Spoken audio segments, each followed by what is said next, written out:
I don't think it's right that students who are living, 4 students living in a 4-bedroom house should get evicted, something like that. So eviction is the wrong term.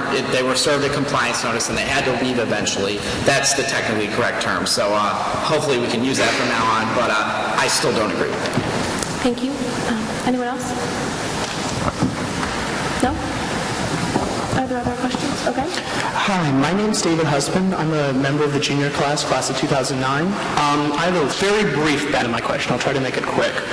2 years ago, roughly more than 300 William & Mary students were bumped from the William & Mary Housing Lottery, and this year, roughly more than 200 students were bumped from the William & Mary Housing Lottery. And for those of you who are unfamiliar with the term, bumped means you can't live at William & Mary. You have to go somewhere else. In light of this, students who would like to live on campus are unable to. I know that my freshman and sophomore year, I was wary of being bumped.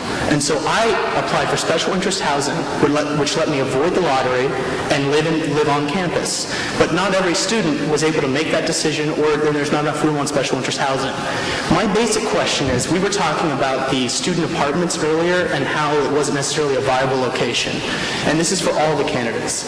If a viable location can be found, would you support amending or finding an exception to the 3-person rule in order to construct student-friendly housing to house hundreds of William & Mary students who have no other place to go but the city of Williamsburg, where we buy your products, walk your streets, say hi to the tourists, and live? Mr. Freiling's hand first, then Mr. Holland. Yes.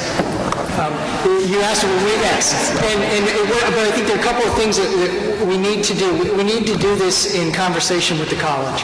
I think it's important because they're the experts in student housing, and they know so much about providing campus housing for students.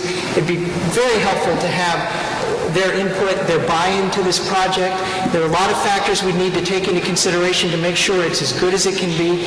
And I think it would also be very helpful if we could come up with whatever flexibility we will consider or offer to the 3-person rule as either part of or prior to this project happening, wherever that may be. And I think that's something we can certainly do.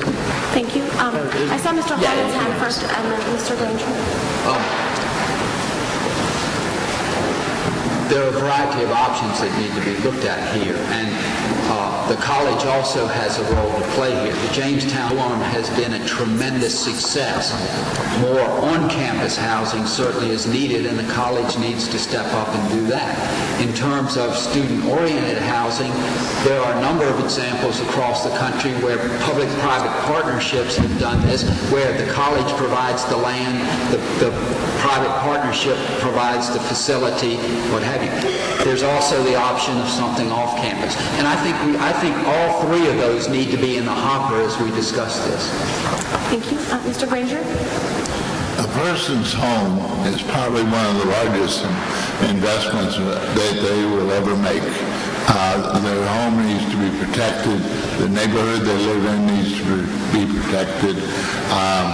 But we need to provide for the housing for the people who live in Williamsburg, whether they're students or low-income, middle-income, working class, wealthy, or what have you.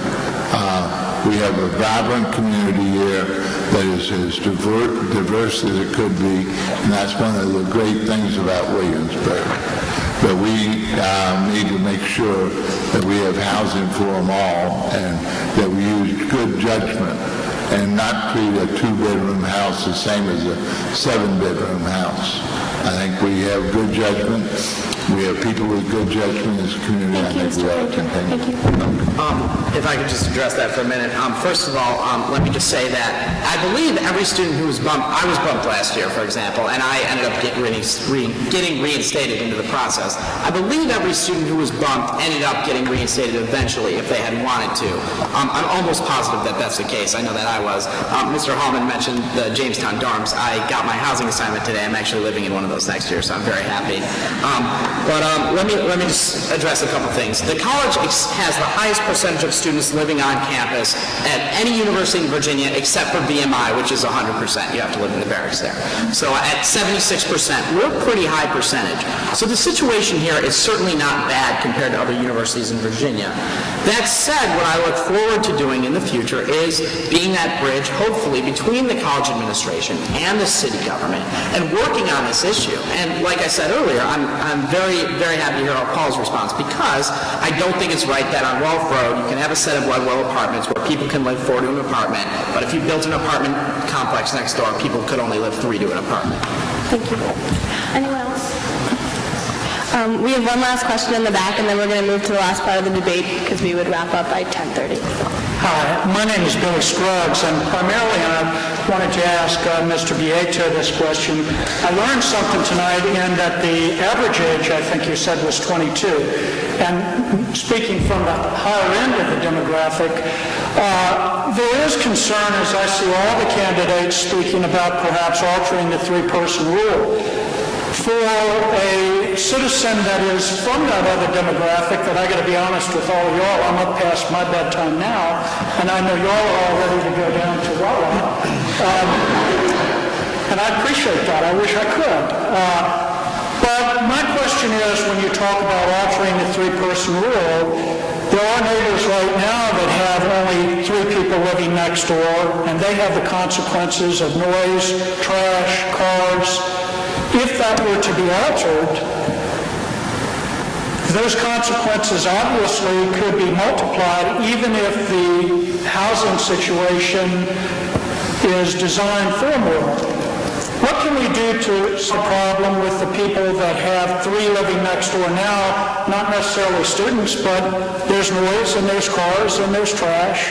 How do we deal with that? And that's primarily for Mr. Beato. Sure, and what I'd like to see happen, first of all, let me just say, I do not oppose all occupancy limits. I've said that 4 individuals should be allowed to live in a 4-bedroom house. That's all I'm saying. I'm not saying get rid of all occupancy rules. But Billy, what you addressed is a good point. The main concerns that residents have are not the number of people who live in the house at its very base, because people aren't going into that house. People don't know what goes on in there. Here are the concerns that people have, and here's how you deal with them. Noise, we have a noise ordinance. Some of my students have suggested, let's get rid of the noise ordinance. And I've said, no. When college students are making noise, that causes a problem for neighbors in the surrounding area. That's where we need to enforce the rule on things like the noise ordinance. If people I've had people who've said, what about property upkeep? And I've said, let's keep things like the rental inspection program over the objections of friends of mine who've said, let's get rid of it, it's anti-student. I've said, let's keep it for the safety of those students. Trash, noise, cars. And for cars, Terrence Wheel suggested let's limit the number of cars on the street with decals, and I support doing that too. So there are ways we can address all these problems individually. Thank you, Mr. Beato. Sure, yeah. Okay. Sorry. Yes. One of the answers to this is what we do in my neighborhood. Within a couple hundred yards of my house, there are 3 rental units that are student occupied. We talk to them. When they have a party, they come knock on the door and say, we're going to have a party and here's our cell phone number. If it gets too loud, give us a call. When those types of communications take place, you don't get complaints. So in part, it's on the residents and it's on the students to make sure that kind of communication takes place, and the problems tend to be much less than they are if that doesn't take place. Does anyone else want to respond? Mr. Granger? We have ordinances controlling parking, we have ordinances controlling trash, we have ordinances controlling noise.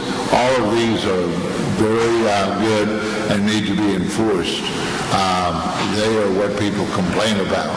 The kids next door, as Mr. Holman has said, come over and invite us over to their parties. Let us know when it gets too noisy and what have you. That's the kind of cooperation that's needed to make sure that there's not a problem and you're not disturbing your neighbors. Thank you. Can I have the rebuttal? Sure. Just quickly, I'd like to say one thing. The number of people who live in a house Monday through Friday does not affect the noise that comes from an off-campus party. You know, no matter whether there's one person, 3 people, or 6 people living in a house, the people are going to invite their friends to the party. It doesn't matter how many people normally live there. So, what I'd like to see, again, is neighbors talking to each other, like Dr. Holman suggested. And I think the city government has done a good job, and we can still work on getting neighbors to talk to each other.